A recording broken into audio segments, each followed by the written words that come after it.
Fala pessoal! No domingo, às 16 horas, o Grêmio venceu por 1-0 do Coritiba jogando em casa. Voltou a vencer no Brasileirão depois de 5 rodadas.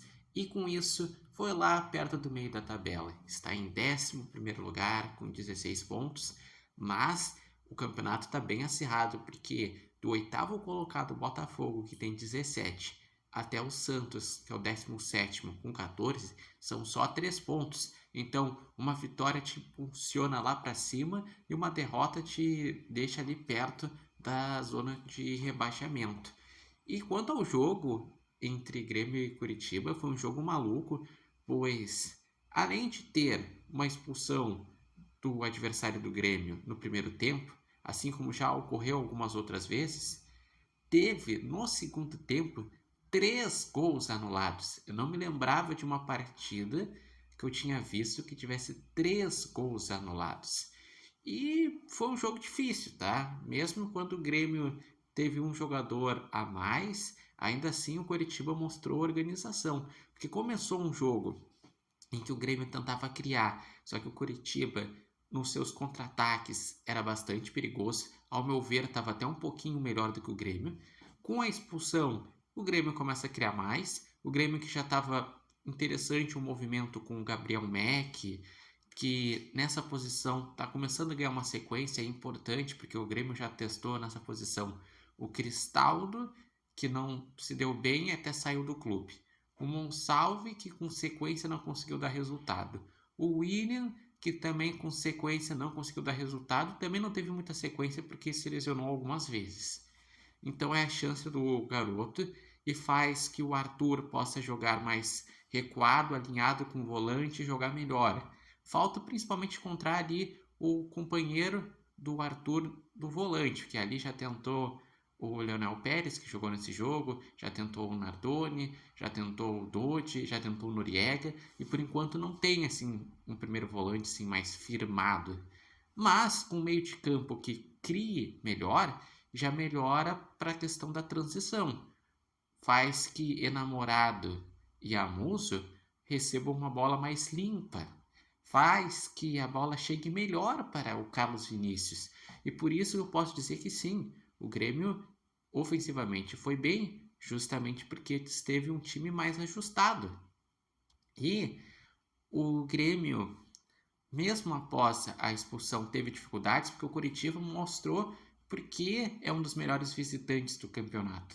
É um time veloz, que marca bem, que tem o Pedro Rocha, que é veloz, o Breno Lopes, que é veloz, um meio de campo que consegue combater bastante, só que exagerou no combate, porque foi uma expulsão justa, a do primeiro tempo, que o jogador do Curitiba foi lá e acabou pisando no calcanhar do jogador do Grêmio, daí isso é para expulsão.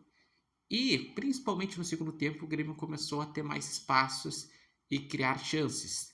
Tanto é que fora os gols teve outras chances e realmente o Mac foi o principal jogador da partida. O Enamorado esteve envolvido no primeiro gol porque ele é insinuante, foi para cima. O Almusa esteve um pouco mais discreto. O Carlos Vinícius, dos gols anulados, um deles foi dele e foi bem anulado. Mas eu digo que os gols que foi mais por detalhe e gerou realmente mais dúvidas foi o segundo e o terceiro gols anulados, porque foi questão de centímetros, que isso é uma regra que, de certa forma, acaba deixando o futebol muito na questão do detalhe. A questão de que, daqui a pouco no segundo gol foi porque o que deu o passe estava alguns centímetros na frente e o terceiro gol também as linhas estavam quase que sobrepostas. Eu falo isso muito que no futebol, quando é uma diferença muito pouca, para mim deveria ser pró-gol, porque dessa forma incentiva o futebol a ser mais ofensivo e o impedimento é uma regra que é necessária, porque senão seria uma bagunça. Mas eu vejo que esse detalhe tão pouco acaba tirando um pouco a graça do futebol. Mas vai ter o impedimento semiautomático depois da Copa do Mundo, quem sabe melhore essa situação. E o Grêmio, ele é um bom mandante. E por isso que está ali no meio da tabela. Ao todo, são 4 vitórias e 2 empates jogando em casa.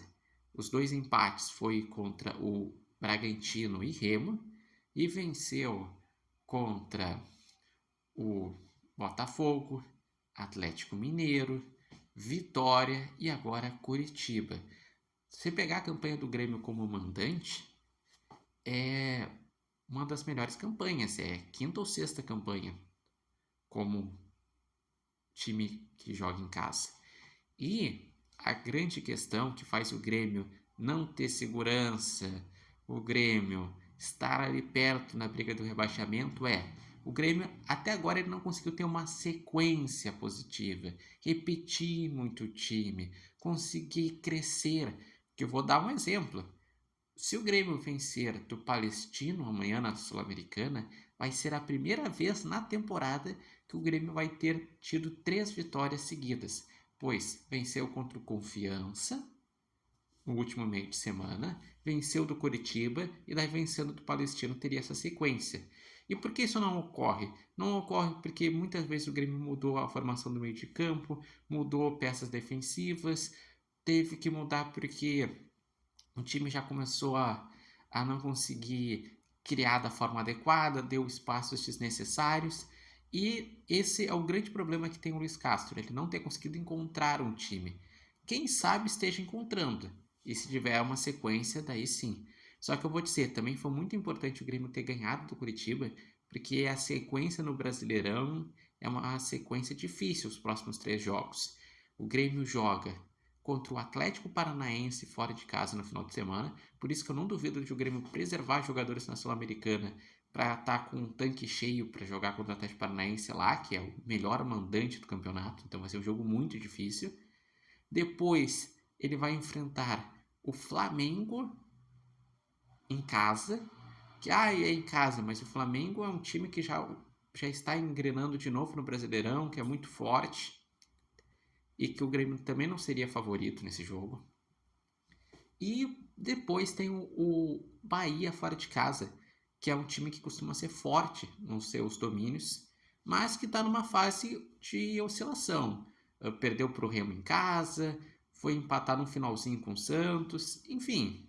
O Grêmio vai ter que saber administrar bem, porque tem Sul-Americana agora, depois tem Copa do Brasil, tem outros jogos Sul-Americana, enfim, vai ter que rodar bem o elenco, mas principalmente dando uma sequência para o time se firmar, porque até a parada para a Copa do Mundo são 5 jogos no Brasileirão, esses 3 que eu falei, mais Santos e Corinthians em casa nas últimas 2 rodadas.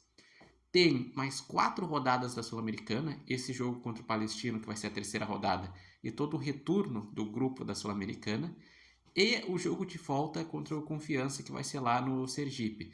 Então, no total, ainda tem mais 10 jogos do Grêmio nesse espaço de um pouco mais de um mês até parar para a Copa do Mundo, que para ali no final de maio.